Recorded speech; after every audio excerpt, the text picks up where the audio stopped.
Very good morning dear students આપણે આજના સેશનમાં મૂળ સંકલ્પનાના બેઝ પરથી લાસ્ટ કેલ્ક્યુલેશન જોઈશું. આપણે લાસ્ટ 3 લેક્ચર્સમાં જોયું તો મોલ પદાર્થના મોલ આપેલા હોય તેના પરથી તેમાં રહેલા અણુ પરમાણુની સંખ્યા ઓર મોલ પરથી પદાર્થનું વજન ઓર મોલ પરથી જો વાયુમય પદાર્થ હોય તો એનું એસટીપી કદની ગણતરી જોઈ.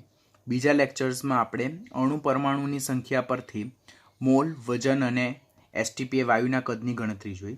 ત્રીજા કેલ્ક્યુલેશન જે લાસ્ટ લેક્ચર હતો તેમાં પદાર્થનું જો ડબલ્યુ ગ્રામ જેટલું વજન આપેલું હોય તો તેનો મોલમાં જથ્થો એના બેઝ પરથી એ જે ડબલ્યુ ગ્રામમાં સમાયેલા અણુ પરમાણુની સંખ્યા ઓર એસટીપી કદની ગણતરી જોઈ. હવે આજના સેશનમાં આપણે જો પદાર્થ વાયુમય સ્પીસીસ હોય તો તેનું એસટીપી કદ જે આપેલું હોય તેના પરથી મોલ તેમાં રહેલા અણુ પરમાણુની સંખ્યા અને વજનની ગણતરી કરવાની છે. હવે તમને આઈડિયા આવી ગયો હશે what I am going to tell you કે ફર્સ્ટ તો આપણને જે રિલેશન છે તે આપણને ખાસ ખ્યાલ હોવું જોઈએ કે કોઈ પણ પદાર્થ હોય તેનો 1 મોલ જેટલો જથ્થો જે છે તો તે એને જેટલા અણુ ધરાવે. જો આપણે પદાર્થ અણુ તરીકે સ્વીકારીએ તો આપણે અહીંયા પદાર્થ અણુ તરીકે સ્વીકારીએ છીએ તો કોઈ પણ પદાર્થનો અણુ તે 1 મોલ જેટલો પદાર્થ હોય તો તે એને જેટલા અણુ ધરાવે. પછી તે જીએમએમ જેટલું વજન ધરાવે. જીએમ એટલે શું? ગ્રામ આણ્વીય દળ જેટલું વજન ધરાવે. ઓર જો વાયુરૂપ પદાર્થ હોય તો તે એસટીપીએ 22.4 લીટર કદ ધરાવે છે. આપણને આટલું ખ્યાલ છે. આજના લેક્ચરમાં આપણે વાયુરૂપ પદાર્થ વિશે વાત કરવાના છે જેના કદ પરથી એનો મોલમાં જથ્થો તેમાં રહેલા અણુ પરમાણુની સંખ્યા ઓર તેનું વજન વિશેની વાત કરવાના છે. અહીં આપણે શું સ્વીકારવાનું છે? ફર્સ્ટ કેલ્ક્યુલેશનમાં આપણે અહીં શું સ્વીકારવાનું છે કે પદાર્થ આપણો કેવો છે? વાયુમય પદાર્થ છે અને એ વાયુમય પદાર્થનું આપણને વી જેટલું કદ આપેલું છે. વી કદ આપેલું છે એ એમએલમાં પણ હોઈ શકે, લીટરમાં પણ હોઈ શકે. તો એ વાયુમય પદાર્થનું વી જેટલું કદ આપેલું હોય તો તેના બેઝ પરથી મોલ, તેના બેઝ પરથી અણુ પરમાણુની ગણતરી અને એના બેઝ પરથી તેના વજનની ગણતરી કરવાની છે. કેવી રીતે? સિમ્પલ કે કોઈ પણ પદાર્થનું જો પદાર્થ વાયુમય સ્પીસીસ હોય, સે ફોર એક્ઝામ્પલ મિથેન વાયુ, કાર્બન ડાયોક્સાઇડ વાયુ, ડાયનાઇટ્રોજન વાયુ, ડાયોક્સિજન વાયુ, હાઇડ્રોજન વાયુ, બરાબર? તો આ બધા વાયુમય સ્પીસીસ છે. સલ્ફર ડાયોક્સાઇડ છે, એમોનિયા છે, તો આ બધા વાયુમય પદાર્થ છે. તો જે તે પદાર્થનું એસટીપી કદ કેટલું હોય? 22.4 લીટર હોય. અને જ્યારે પદાર્થનું એસટીપી કદ 22.4 લીટર હોય તો તે કેટલો જથ્થો દર્શાવે? 1 મોલ જથ્થો દર્શાવે. તો એસટીપી વાયુનું 22.4 લીટર કદ 1 મોલ જથ્થો દર્શાવે. તો જો પદાર્થનું એસટીપી વી કદ આપેલું હોય તો તે કેટલો જથ્થો દર્શાવે? That is calculation number 1. Second calculation, જો એસટીપી કોઈ પણ વાયુમય પદાર્થનો 22.4 લીટર જેટલું કદ એ એને જેટલા અણુ ધરાવે તો એસટીપી વાયુનું જે તે કદ એ કેટલા અણુ ધરાવતું હશે? અને ત્રીજું કેલ્ક્યુલેશન, જો એસટીપી વાયુનું કદ 22.4 લીટર એ તે વાયુમય પદાર્થના ગ્રામ આણ્વીય દળ જેટલું વજન ધરાવતું હોય તો તે પર્ટિક્યુલર વાયુમય પદાર્થનું એસટીપી વી કદ કેટલું વજન ધરાવતું હશે? તો ધેટ ઇઝ કેલ્ક્યુલેશન નંબર 3. તો આ 3 કેલ્ક્યુલેશન આપણે જોવાનું છે. 1 બાય 1 સ્ટેપ વાઇઝ જોઈએ. તો ફર્સ્ટ કેલ્ક્યુલેશન નંબર 1.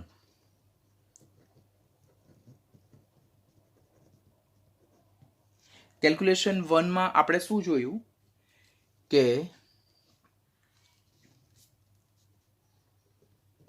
વાયુમય પદાર્થનું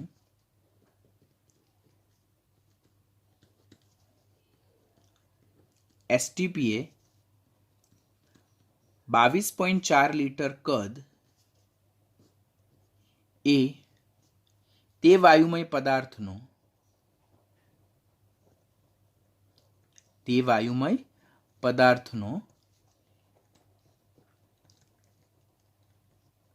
1 મોલ જથ્થો દર્શાવે છે, તે વાયુમય પદાર્થનો 1 મોલ જથ્થો દર્શાવે છે, તો આપણને એ વાયુમય પદાર્થનું એસટીપી કદ કેટલું મેન્શન કરેલું છે?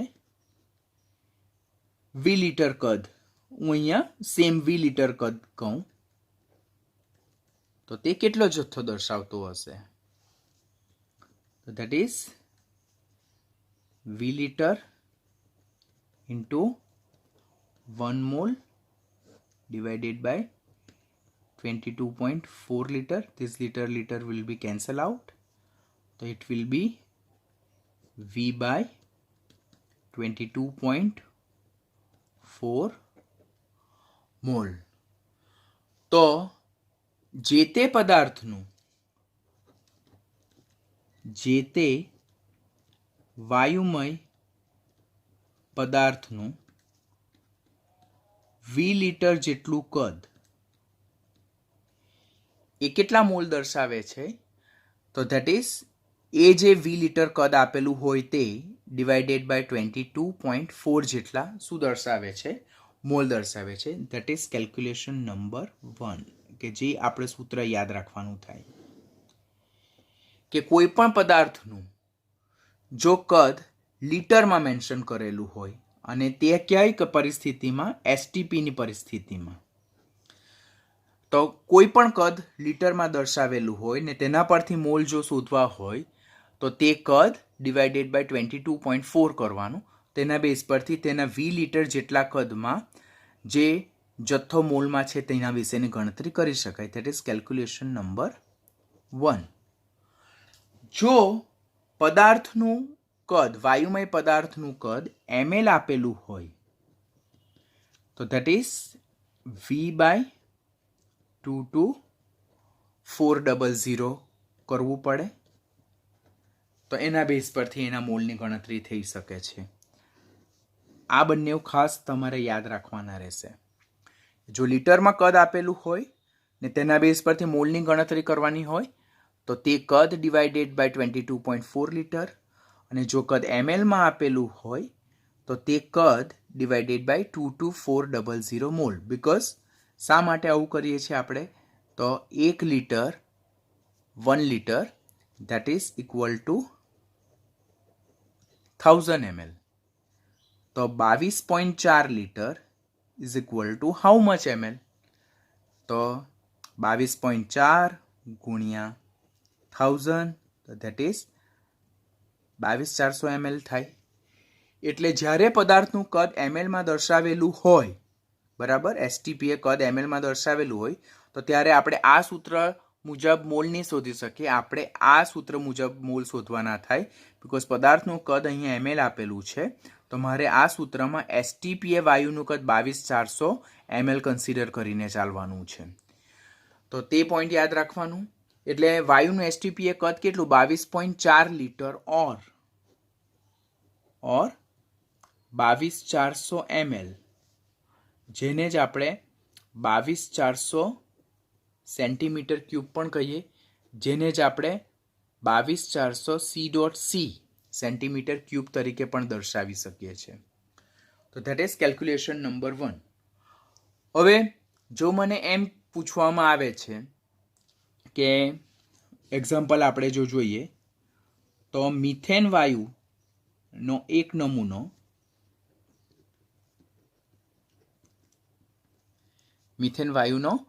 નમૂનો એસટીપીએ 11,200 ml કદ ધરાવે છે, તો મિથેનના તે નમૂનાનો જથ્થો મોલમાં દર્શાવો. આવું આપણને કેલ્ક્યુલેશન આપેલું છે. હવે અહીંયા કયા વાયુની વાત થઈ છે? મિથેન વાયુની વાત થઈ છે. તેનું એસટીપી કદ કેટલું છે? 11,200 ml આપેલું છે. તો મિથેનના તે નમૂનાનો જથ્થો મોલમાં દર્શાવો. હવે હું કહું કે કોઈ પણ વાયુ માટે 22.4 લીટર તે કેટલો જથ્થો દર્શાવે? 1 મોલ જેટલો જથ્થો દર્શાવે. હવે અહીંયા મને કદ શેમાં આપેલું છે? 11,1200 ml આપેલું છે, 11,1200 ml આપેલું છે.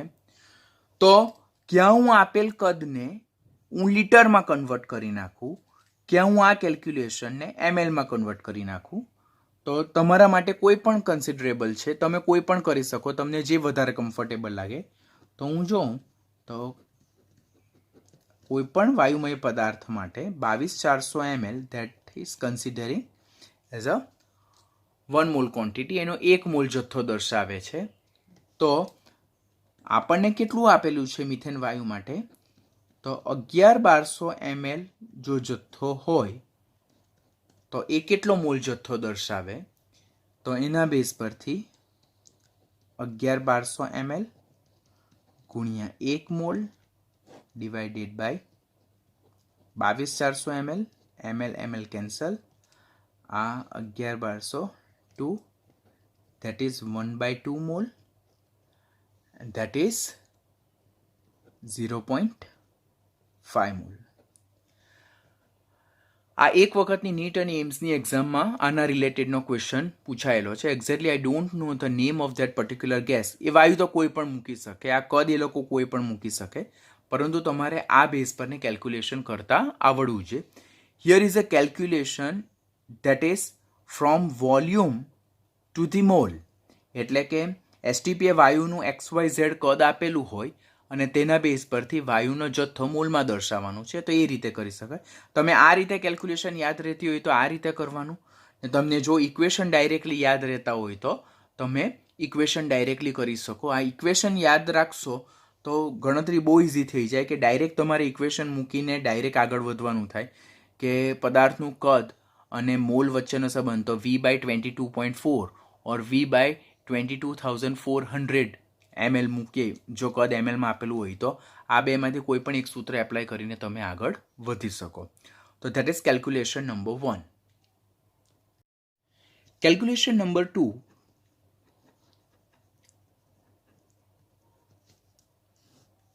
કે એસટીપીએ મને વાયુનું કદ આપેલું હોય અને એના બેઝ પરથી એનું વજન ગ્રામમાં ઓર કિલોગ્રામમાં ઓર મિલીગ્રામમાં ઓર XYZ યુનિટમાં શોધવાનું થાય. તો દેટ્સ ઓલ્સો વેરી ઇઝી કે કોઈ પણ વાયુ માટે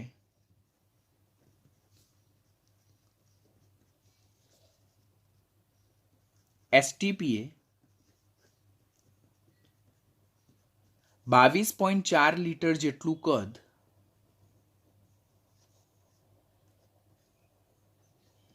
તે વાયુમય પદાર્થના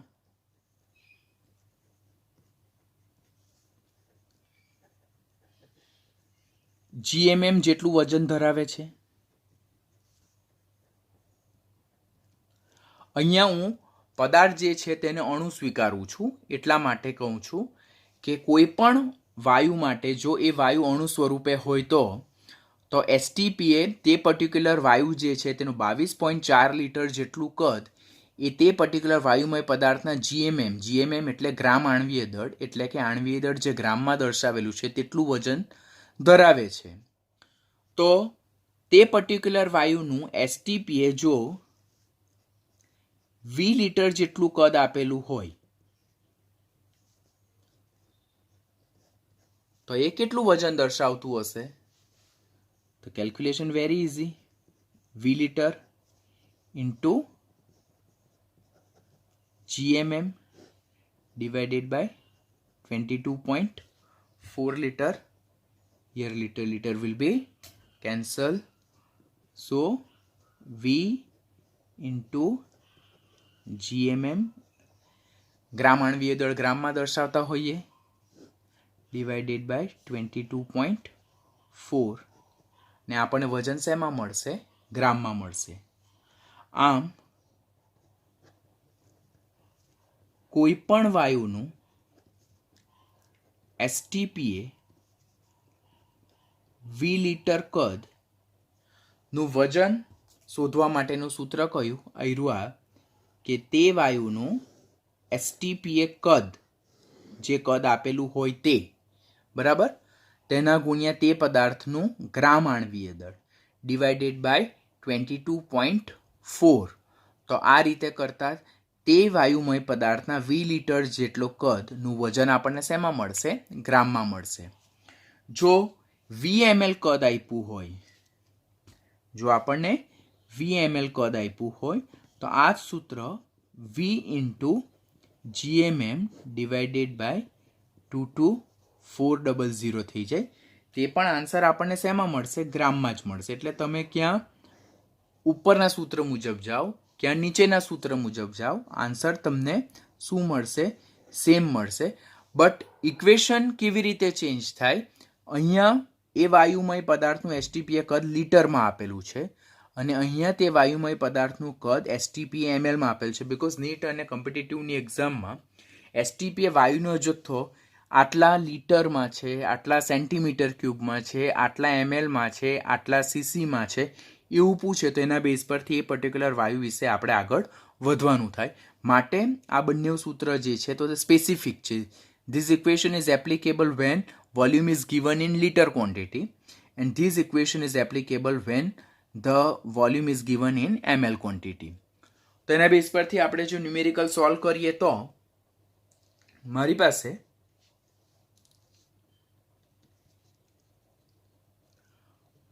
44880 C.C ડાયનાઇટ્રોજન વાયુ છે.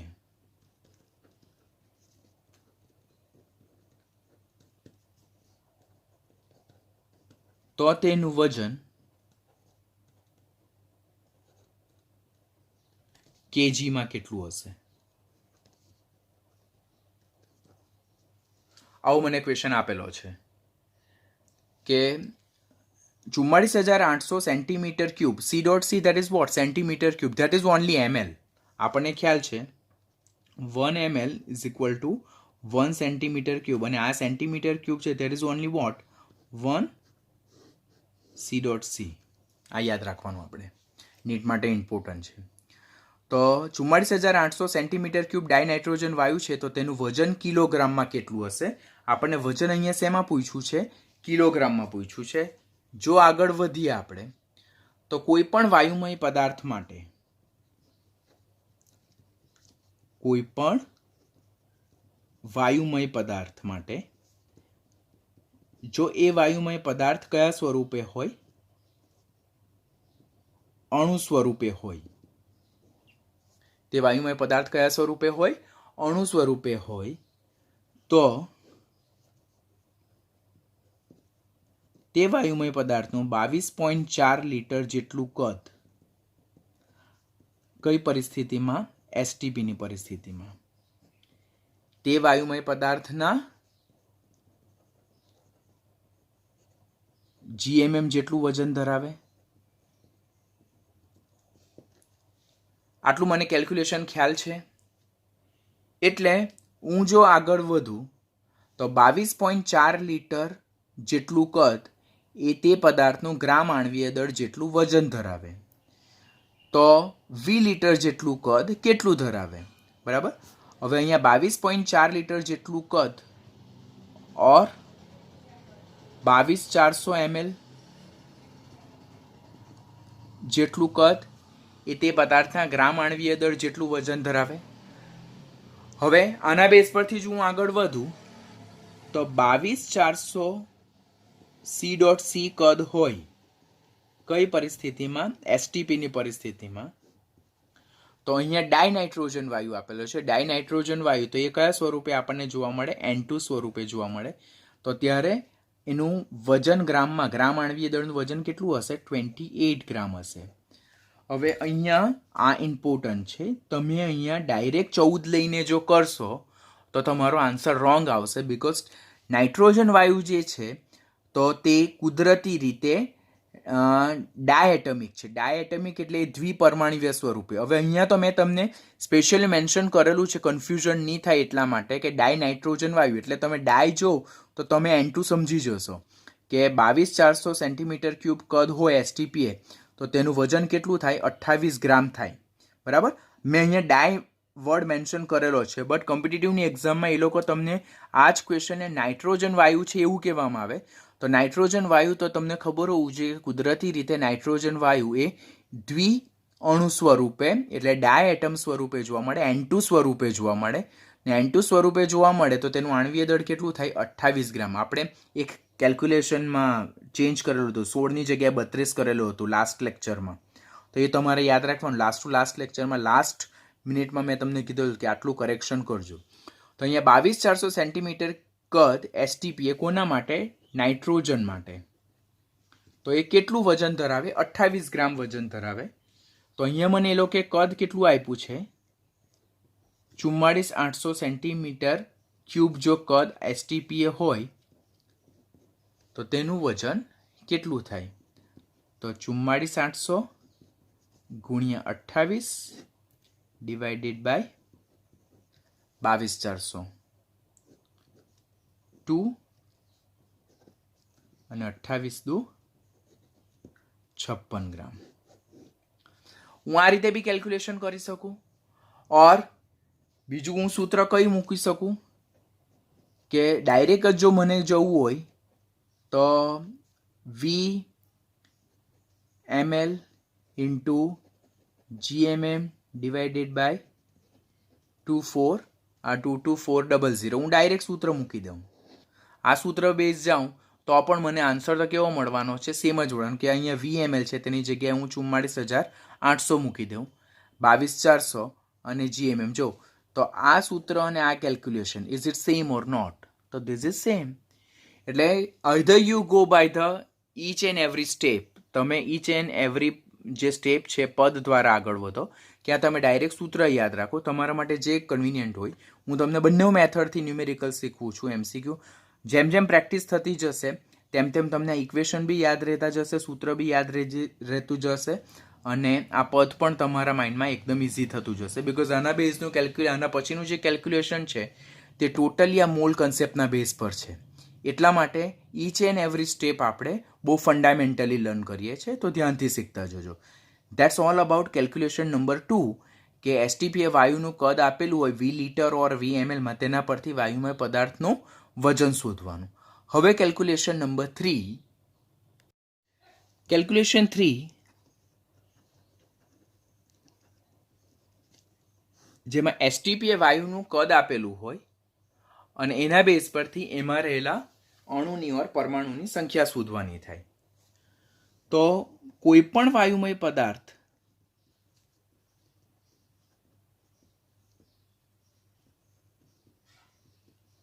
જો એ વાયુમય પદાર્થ કયા સ્વરૂપે હોય?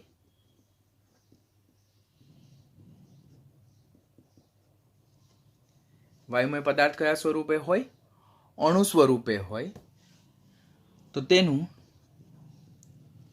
એસટીપી એ 22.4 લિટર જેટલું કદ એ એવોગેડ્રો અચળાંક જેટલા અણુ ધરાવે. એ એવોગેડ્રો અચળાંક જેટલા અણુ ધરાવે એટલું કેલ્ક્યુલેશન પરથી આપણને ખબર ને. જ્યાં Na ની કિંમત કેટલી છે? That is 6.022 into 10⁻23.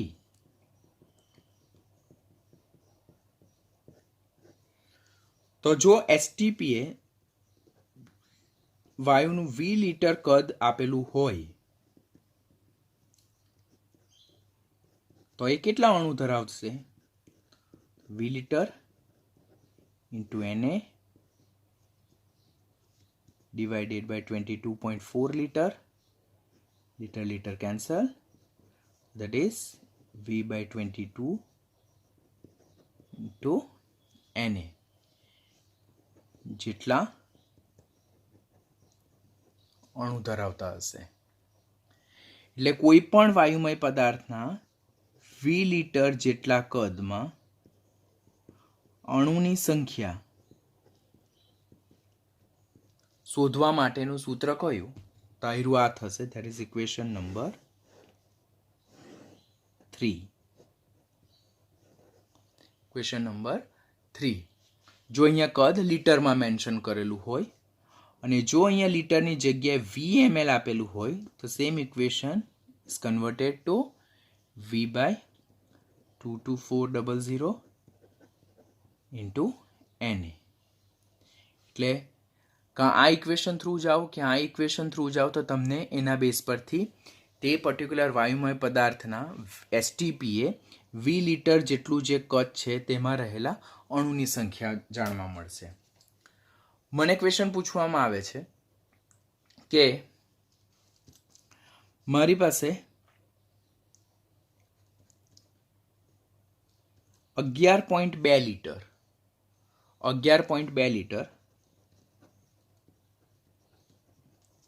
ઓક્સિજન વાયુ છે, તો તેમાં કુલ અણુ અને કુલ પરમાણુની સંખ્યા શોધો. 11.2 લીટર ઓક્સિજન વાયુ છે તો તેમાં કુલ અણુ અને કુલ પરમાણુની સંખ્યા શોધો. અત્યારે જ આપણે જોયું કે જ્યારે વાયુનું 20 લીટર જેટલું એસટીપીએ કદ આપેલું હોય તો તેમાં અણુની સંખ્યા શોધવા માટેનું સૂત્ર શું? that is V divided by 22.4 into Na જેટલા અણુ હશે. ચલો આપણને અહીંયા કદ કેટલું આપ્યું છે? 11.2 litre divided by 22.4 into Na, that is 1/2 Na or NH 0.5 Na પણ કહી શકાય. એટલે 1/2 ઇન્ટુ એવોગેડ્રો નંબર, એટલે ફર્ધર કેલ્ક્યુલેશનને જો આપણે અગાડી વધારવી હોય તો 0.5 ઇન્ટુ 6.022 ઇન્ટુ 10⁻23 જેટલા અણુ મળે છે. અહીંયા આપણને બીજો ક્વેશ્ચન કુલ પરમાણુની સંખ્યા પણ પૂછેલી છે, બરાબર. હવે ઓક્સિજન વાયુ વિશે વાત કરીએ તો ઓક્સિજન વાયુ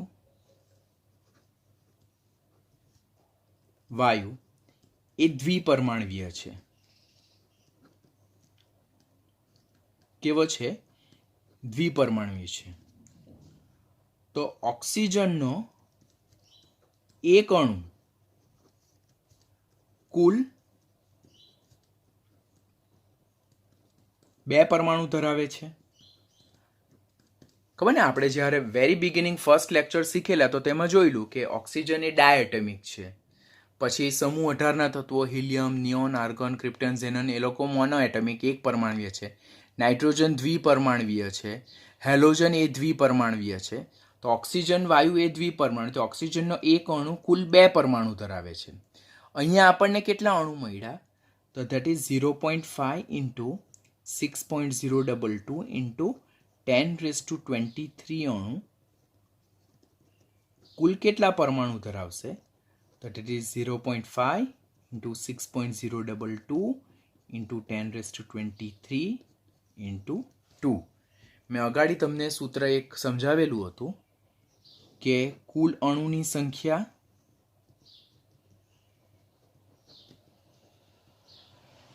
ગુણ્યા તે પદાર્થના એક અણુમાં રહેલા કુલ પરમાણુની સંખ્યા નો ગુણાકાર કરવાથી આપણને કુલ પરમાણુની સંખ્યા જાણવા મળશે. તો કોઈ પણ પદાર્થમાં કુલ પરમાણુની સંખ્યા જો ફાઇન્ડ કરવી હોય, બીકોઝ આના બેઝ પર કોમ્પિટિટિવમાં ઘણા બધા ક્વેશ્ચન પૂછાય when you are having reference book about the NEET as well as JEE or AI-EEE or AIIMS, તો એમાં કુલ પરમાણુની સંખ્યા કેટલી, કુલ અણુની સંખ્યા કેટલી, કાર્બન પરમાણુની સંખ્યા કેટલી, XYZ પરમાણુની સંખ્યા કેટલી, તો એ બધા માટેનું આ સૂત્ર ખાસ કે જે તે પરમાણુની સંખ્યા શોધવી હોય તો પહેલાં કુલ અણુની સંખ્યા આપણે લખવાની અને ગુણ્યા તે પદાર્થના એક અણુમાં, જો કુલ પરમાણુ પૂછે તો તે પદાર્થના એક અણુમાં તે कुल परमाणुनी संख्या और ते पदार्थना एक अणुमां जे ते परमाणुनी जे संख्या पूछेली होय तो तेने मल्टीप्लाय करवाथी आपणने कुल परमाणुनी संख्या मळे। तो आ रीते फर्धर આપણે કેલ્ક્યુલેશન અગાડી વધાવી શકીએ। તો આ રીતે આપણે કેલ્ક્યુલેશન કરી કેલ્ક્યુલેશન નંબર 3 કે એસટીપીએ વાયુનું કદ આપેલું હોય અને એના બેઝ પરથી એમાં હાજર રહેલા અણુ અને પરમાણુની સંખ્યા। આમ જો આપણે લેક્ચરને સમરાઇઝ કરીએ તો કોઈ પણ વાયુમય પદાર્થ જે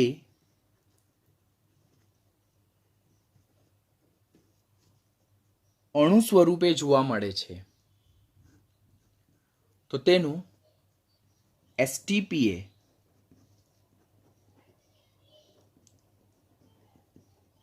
વી લીટર જેટલું કદ આપેલું હોય તો તે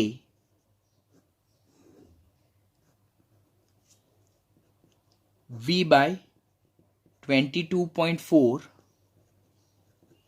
મોલ જેટલો જથ્થો દર્શાવે, તે V/22.4 ઇન્ટુ GMM જેટલું ગ્રામમાં વજન દર્શાવે અને તે V/22.4 ઇન્ટુ Na જેટલા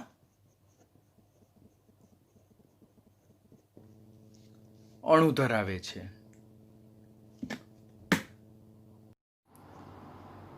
તો હવે જો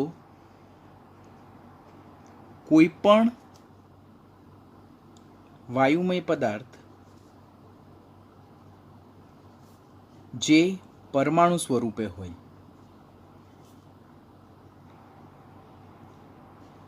સે ફોર એક્ઝામ્પલ નિષ્ક્રિય વાયુ તત્વો,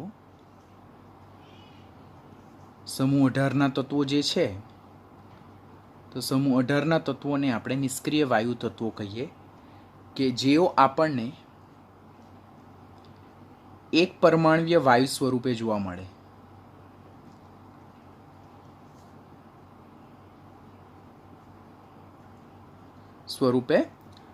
મળે। તો તેના માટે સેમ કન્સેપ્ટ એપ્લાય થાય કે તેમનું એસટીપીએ વી લીટર જેટલું કદ દેટ ઇઝ V/22.4 મોલ જેટલા પરમાણુ ધરાવે, બરાબર। આ અણુ હોય તો અહીંયા V/22.4 મોલ જેટલા અણુ નો જથ્થો, તો પરમાણુ હોય તો V/22.4 મોલ જેટલા પરમાણુનો જથ્થો, V/22.4 into GAM that is gram atomic માસ એટલે કે ગ્રામ પરમાણુય દળ જેટલું વજન ગ્રામમાં દર્શાવે અને જે V/22.4 ઇન્ટુ Na જેટલા પરમાણુ ધરાવે। એટલે આપણે કંઈ ચેન્જ નથી કરવાનું, ખાલી જ્યાં અણુ છે ત્યાં આપણે શું મૂકી દેવાનું પરમાણુ, ને જ્યાં અહીંયા GMM છે ત્યાં આપણે શું મૂકી દેવાનું GAM। તો આપણે પરમાણુના સંદર્ભમાં જ્યાં અણુ છે ત્યાં આપણે પરમાણુ કરવાનું થાય અને જ્યાં GMM છે ત્યાં GAM કરવાનું। તો કેલ્ક્યુલેશન આપણે કરીએ તો કોઈ પણ વાયુમય પદાર્થનું એસટીપીએ વી લીટર જેટલું કદ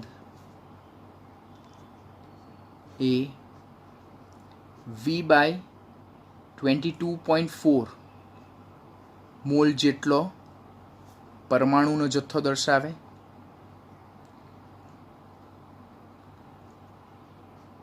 જે V/22.4 ઇન્ટુ GAM જેટલું ગ્રામમાં વજન ધરાવે અને આ GAM શું છે, જેને કહેવાય ગ્રામ એટોમિક માસ, જેને ગ્રામ परमाणुय दल पण कहेवाय, और V/22.4 इंटू Na जेटला शू धरावे પરમાણુ ધરાવે છે. તો જે આપણે અણુના સંદર્ભમાં શીખ્યા તે સેમ વસ્તુ આપણે કોના વિશે એપ્લાય કરવાનું થાય? પરમાણુ સ્વરૂપે. તો કોઈ પણ વાયુમય પદાર્થ કે જે પરમાણુ સ્વરૂપે હોય, એક્ઝામ્પલ તરીકે સમૂહ 18ના નિષ્ક્રિય વાયુ તત્વો જે એક પરમાણુય વાયુ સ્વરૂપે જોવા મળે, તો તેમનું એસટીપી એ વી લીટર જેટલું કદ, તો તે V/22.4 મોલ જેટલો પરમાણુનો જથ્થો દર્શાવે, V/22.4 ઇન્ટુ GAM જેટલું ગ્રામમાં વજન દર્શાવે, અને V/22.4 ઇન્ટુ Na જેટલા શું ધરાવે છે? એ પરમાણુ ધરાવે છે. આપણને એક ઉદાહરણ મેન્શન કરેલું હોય કે સપોઝ હિલિયમ વાયુ માટે હિલિયમનું 11.2 લીટર જેટલું એસટીપીએ કદ માલુમ પડેલ છે, તો તેનું પહેલો ક્વેશ્ચન શું? મોલમાં જથ્થો દર્શાવો. બીજો ક્વેશ્ચન શું? ગ્રામમાં વજન દર્શાવો. અને ત્રીજો ક્વેશ્ચન શું? કે પરમાણુની સંખ્યા શોધો. તો આપણને જો ડાયરેક્ટ સૂત્ર ખ્યાલ હોય તો એ કેલ્ક્યુલેશન આપણા માટે બહુ ઇઝી થઈ જાય કે જે તે પરમાણુનું એસટીપીએ કદ આપેલું હોય અને તેનો મોલમાં જથ્થો, ગ્રામમાં વજન અને પરમાણુની સંખ્યા શોધવી હોય તો V/22.4 એ મોલ દર્શાવે. એટલે અહીંયા વજન આપણને 11.2 લીટર આપેલું છે, તો અહીંયા 22.4 થાય, તો દેટ ઇઝ 1/2 થાય, તો દેટ ઇઝ 0.5 મોલ જથ્થો દર્શાવે. ત્યારબાદ V/22.4 ઇન્ટુ ગ્રામ એટોમિક માસ, ગ્રામ એટોમિક માસ એટલે ગ્રામ પરમાણુય દળ, તો અહીંયા V11.2 લીટર ટુ 22.4 ઇન્ટુ હિલિયમનું પરમાણુય દળ કેટલું?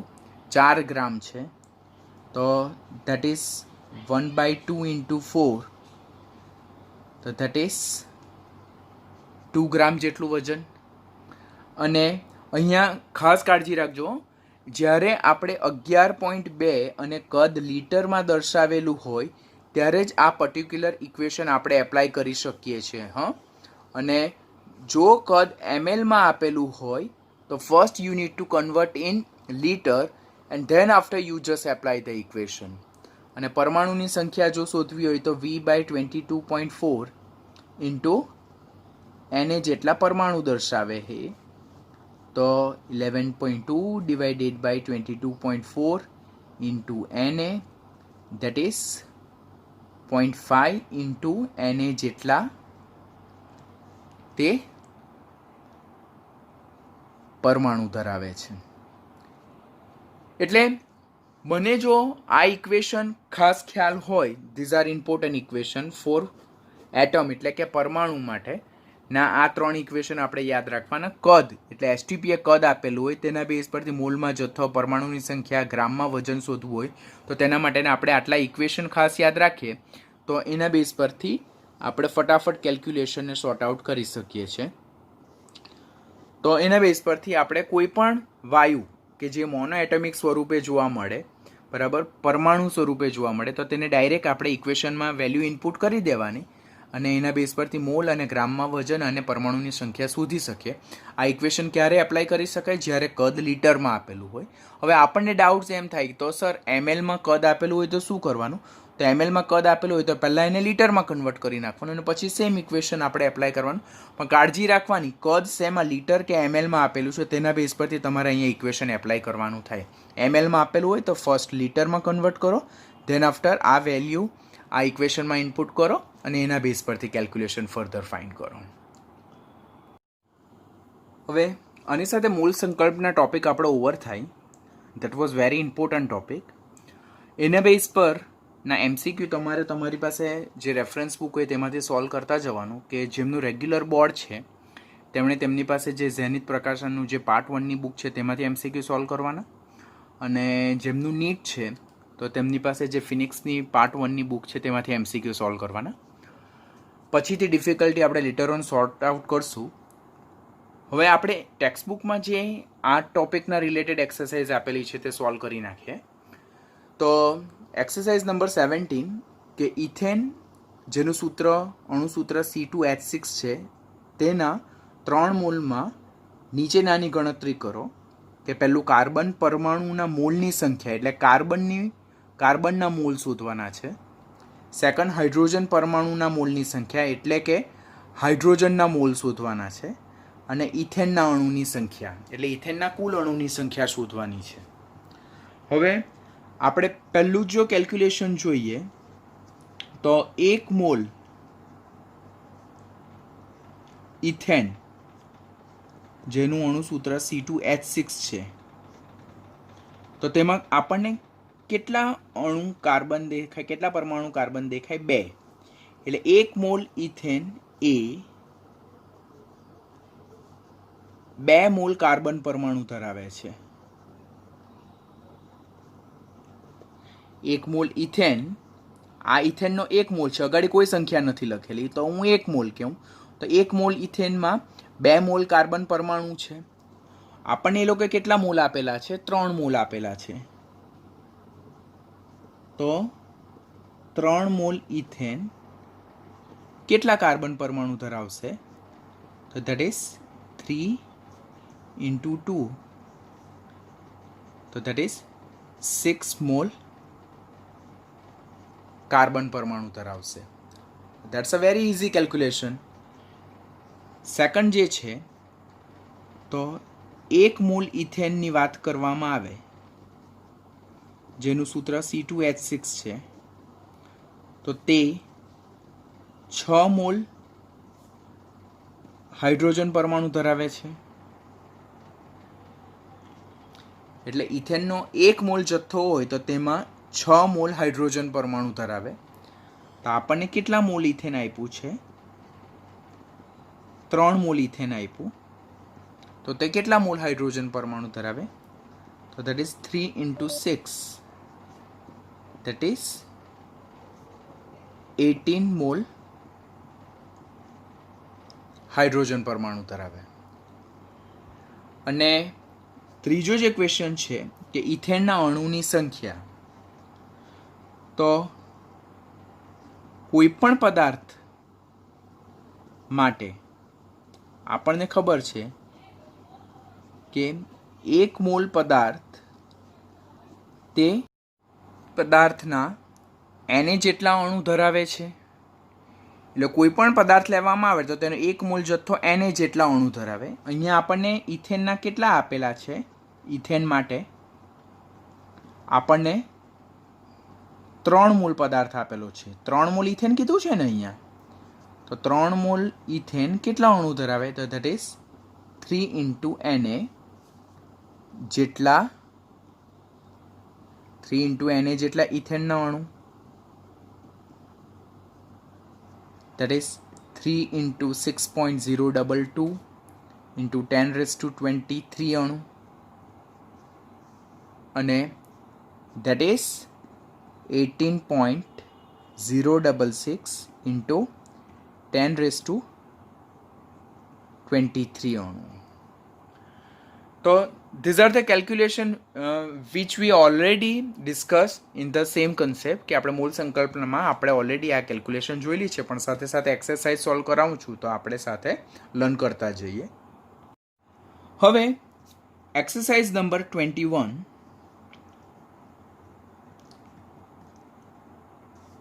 તેમાં એમ ક્વેશ્ચન પૂછવામાં આવ્યું કે 12C ના એક પરમાણુનું દળ કેટલું?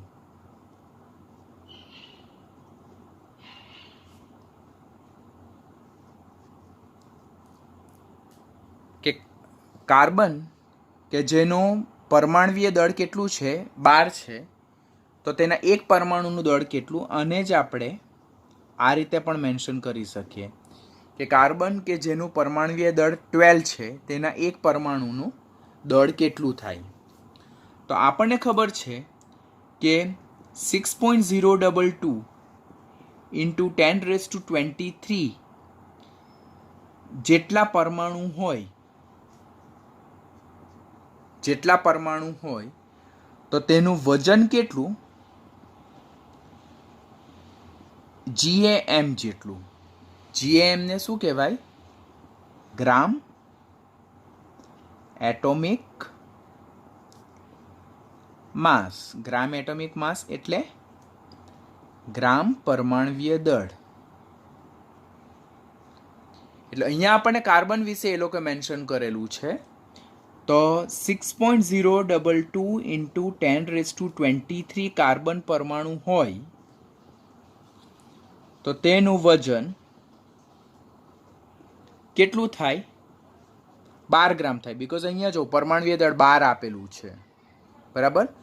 તો કોઈ પણ તત્વના Na જેટલા પરમાણુ જે છે તેનું વજન કેટલું થાય? તે પરમાણુના ગ્રામ પરમાણવીય દળ જેટલું. હવે આપણને અહીંયા શું કીધું છે? એક પરમાણુ પૂછ્યું છે. તો એક પરમાણુનું દળ કેટલું? તો એક કાર્બન પરમાણુનું દળ કેટલું? વજન કેટલું? તો that is 12 divided by 6.022 into 10⁻23. આનું જો આપણે સાદું રૂપ આપીએ તો that is 1.9927 into 10⁻23 ગ્રામ જેટલો આપણને આન્સર મળે. આ ક્વેશ્ચન નંબર 21 છે, એક્સરસાઇઝ નંબર 21, કે C12 ના એક પરમાણુનું દળ કેટલું? આપણને શું પૂછ્યું છે? એક પરમાણુનું દળ, બરાબર. તો આપણે એક ટોપિક લેક્ચરમાં શીખેલા હતા કે કોઈ પણ પરમાણુ અણુની સંખ્યા પરથી તેના વજન પરથી વજન શોધવાનું. તો 6.022 ઇન્ટુ 10⁻23 પરમાણુનું દળ ઓર વજન કેટલું? તે પરમાણુના દળ જેટલું, જે ગ્રામમાં દર્શાવેલું હોય. એટલે કે 6.022 ઇન્ટુ 10⁻23 કાર્બન પરમાણુ હોય તો તેનું વજન કેટલું? 12 ગ્રામ. આ 12 ગ્રામ શું છે? કાર્બનનું પરમાણવીય દળ છે. તો એક કાર્બન પરમાણુનું દળ કેટલું? તો 12 ડિવાઇડેડ બાય 6. એટલે એને કરવામાં આવે તો આપણને આન્સર આ મળશે.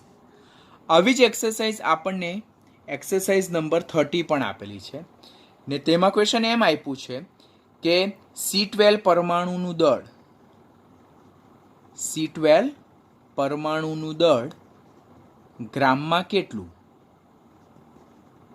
આવો આપણને ક્વેશ્ચન પૂછેલો છે. તો આ બંને ક્વેશ્ચન એ જુદા જુદા ફોર્મમાં પૂછેલું છે, પણ બંનેનો આન્સર તો આપણને શું મળશે? સેમ જ છે. અહીંયા C12 પરમાણુનું દળ એટલે એક કાર્બન પરમાણુનું દળ ગ્રામમાં કેટલું? તો બંનેનો આન્સર તો સેમ જ આવશે. By the same method you will get the same answer. અહીંયા જે એક્સરસાઇઝ 17 દર્શાવેલું છે તે આપણી પાસે જે રેફરન્સ બુક છે તેનો નંબર છે. આપણી ટેક્સ્ટ બુકમાં ઇટ્સ એક્સરસાઇઝ નંબર 1.10 એટલે કે સ્વાધ્યાયનો 1.10 જે ન્યુમેરિકલ્સ જે છે તો તે આ રેફરન્સ બુકનો એક્સરસાઇઝ નંબર 17 છે. અને અહીંયા જે આપણે એક્સરસાઇઝ નંબર 21 જોયું જે છે, 21 અને 30, તો આ જે 30 નંબરની એક્સરસાઇઝ છે તો તે આપણા સ્વાધ્યાયમાં 1.30 છે. તો that's for your confirmation only. એટલે તમે પછી ગૂંચવાયા નહીં રાખો કે આ કઈ એક્સરસાઇઝ છે. હવે આપણા સ્વાધ્યાયમાં એક્સરસાઇઝ નંબર 1.26 કે જે આપણે રેફરન્સમાં એક્સરસાઇઝ નંબર 31 સ્વરૂપે આપેલ છે. નીચેના દરેકમાં પરમાણુની સંખ્યા ગણો. પહેલું છે આપણને ક્વેશ્ચન અહીંયા શું પૂછ્યું છે? પરમાણુની સંખ્યા ગણવાનું કીધું છે. અહીંયા આપણને અર્ગનના 52 મોલ આપેલા છે. એટલે અર્ગન જે પરમાણુ છે તેના 52 મોલ જેટલો જથ્થો આપેલો છે. આપણને ખબર છે કે 1 મોલ પરમાણુ હોય, કોઈ પણ તત્વનો 1 મોલ પરમાણુ, તો તે Na જેટલા પરમાણુ ધરાવે. એટલે 1 મોલ આર્ગન જે છે તો તે 6.022 ઇન્ટુ 10⁻23 જેટલા આર્ગનના પરમાણુ ધરાવે છે. આપણને અહીંયા કેટલા મોલ આપેલા છે? તો 52 મોલ. તો 52 મોલ આર્ગન કેટલા મોલ આર્ગનના પરમાણુ ધરાવતું હશે? તો ધેટ ઇઝ 52 ઇન્ટુ 6.022 ઇન્ટુ 10⁻23 પરમાણુ. ને એનો જે આન્સર આવે તો દેટ ઇઝ 313.144 ઇન્ટુ 10⁻23 જેટલા આર્ગનના પરમાણુ હશે. એટલે કે અહીંયા આપણને કોઈ પણ તત્વનો 1 મોલ પરમાણુ આપેલો હોય તો તે તત્વના Na જેટલા પરમાણુ ધરાવે. તો અહીંયા આપણને 52 મોલ આર્ગન આપેલું છે, તો એ કેટલા પરમાણુ ધરાવે? તો જે કંઈ મોલ સંખ્યા આપેલી હોય તેના દ્વારા તેને એવોગેડ્રો અચળાંક વડે ગુણવાથી જે તે તત્વના પરમાણુની સંખ્યા આપણને મળી શકે છે. પછી આપણને સેકન્ડ ક્વેશ્ચન પૂછવામાં આવ્યો છે કે હિલિયમનો 52 યુનિફાઈડ માસ ક્વેશ્ચન છે. હવે અહીંયા યુનિટ જો જોવાનું, અહીંયા યુનિટ શું છે? યુનિફાઈડ માસ. એટલે આપણને ખબર છે કે હિલિયમનો એક પરમાણુ નું દળ કેટલું છે? 4 યુનિફાઈડ માસ છે. એટલે હિલિયમના એક પરમાણુનું દળ કેટલું છે? 4 યુનિફાઈડ માસ. હિલિયમનો એક પરમાણુ લેવામાં આવે કે આપણે જોયું કે C12 પરમાણુ, એક C12 પરમાણુનું દળ કેટલું? તો ધેટ ઇઝ 12 યુનિફાઈડ માસ. એ પ્રમાણે આપણે જોયું ને. તો હિલિયમના એક પરમાણુનું દળ કેટલું? 4 યુનિફાઈડ માસ. એટલે એના બેઝ પરથી હું લખું કે 4 યુનિફાઈડ માસ દળ બરાબર એક હિલિયમ પરમાણુ થાય. તો આપણને કેટલું યુનિફાઈડ માસ આપ્યું છે? તો 12 યુનિફાઈડ માસ હોય તો તે કેટલા પરમાણુ થાય? તો દેટ ઇઝ 12 ડિવાઇડેડ બાય 4. તો 13 ચોક 52 થાય. તો દેટ ઇઝ 13 હિલિયમ પરમાણુ થશે. કેટલા? કુલ 13 હિલિયમ પરમાણુ થશે. હવે હિલિયમનું 12 ગ્રામ જેટલું વજન આપેલું છે. આપણને ખબર છે કે 1 મોલ હિલિયમ પરમાણુ એ 6.022 ઇન્ટુ 10⁻23 હિલિયમ પરમાણુ ધરાવે. વધુમાં 1 મોલ હિલિયમ પરમાણુ એનું જો આપણે વજન ગણીએ, પરમાણુય દળ ગણીએ, that is GAM, gram atomic માસ, જેને જ આપણે ગ્રામ પરમાણુય દળ કહીએ, તો એ કેટલું છે? 4 ગ્રામ. એટલે 1 મોલ હિલિયમ પરમાણુ આટલા હિલિયમ પરમાણુ ધરાવે. 1 મોલ હિલિયમ પરમાણુ એનો ગ્રામ પરમાણુય દળ કેટલું છે? 4 ગ્રામ. માટે જો 4 ગ્રામ હિલિયમ એ 6.022 ઇન્ટુ 10⁻23 હિલિયમ પરમાણુ ધરાવતા હોય તો આપણને એ લોકોએ કેટલું આપ્યું છે? 52 ગ્રામ. તો 52 ગ્રામ હિલિયમ એ કેટલા હિલિયમના પરમાણુ ધરાવે? that is 52 into 6.022 into 10⁻23 and divided by 4. અને આના બેઝ પરથી જે કંઈ બી પર્ટિક્યુલર આન્સર આવે, answer will be 78.286 into 10⁻23 helium પરમાણુ હશે. તો આ બધા જ જે કન્સેપ્ટ જે છે તે આપણે ઓલરેડી મોલ સંકલ્પનાવાળા ટોપિકમાં શીખી ગયેલા છે. તો તે પ્રમાણે આપણે સોલ્વ કરવાનું.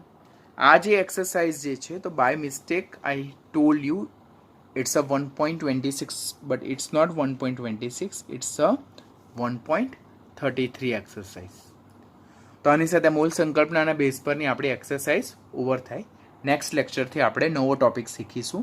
આખો ટોપિક ખૂબ ઇમ્પોર્ટન્ટ છે. આના પછીની જેટલું બી કેલ્ક્યુલેશન જે છે તો તે મોલ સંકલ્પનાના બેઝ પર છે. તો ટોપિકને ખૂબ ધ્યાનથી લર્ન કરજો. It's quite easy. એક વખત કન્સેપ્ટ સમજી લેશો તેના બેઝ પરથી કેલ્ક્યુલેશન પ્રેક્ટિસથી તમને ડેફિનેટલી આવી જશે.